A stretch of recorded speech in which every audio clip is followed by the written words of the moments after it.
Lui a des propositions, c'est Arnaud Montebourg, qui, pour que les pays qui ne veulent pas reprendre leurs ressortissants que nous voulons expulser, que nous n'arrivons pas à expulser, propose de bloquer les transferts d'agents privés vers ces pays-là. Qu'est-ce que vous pensez de cette proposition ? Arnaud Montebourg. C'est très étrange parce que un salaire, comme vous le savez, c'est quand même une propriété privée.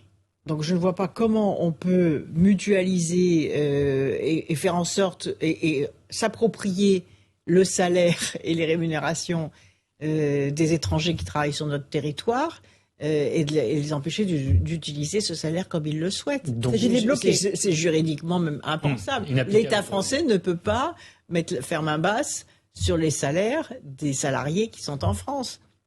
Vous voyez, et la deuxième chose qui est très étrange dans cette proposition, c'est qu'une fois de plus, il y a une espèce de dérive vers un sujet que l'on pense dominant dans la société. Alors je pense que les Français sont encore plus préoccupés par la question du pouvoir d'achat qu'on évoquait tout à l'heure et de la vie chère. Mais c'est surtout qu'il n'y a jamais un mot positif. Vous voyez, tout d'un coup, on a l'impression que les envahisseurs sont là. Mais attendez, il y a des secteurs entiers de l'économie française.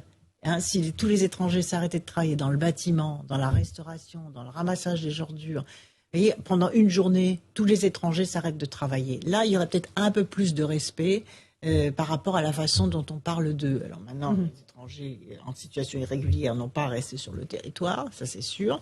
Mais réglons les problèmes sans être obligés de jeter à la face du monde et sur la place publique, vous voyez, une agressivité de ce niveau-là.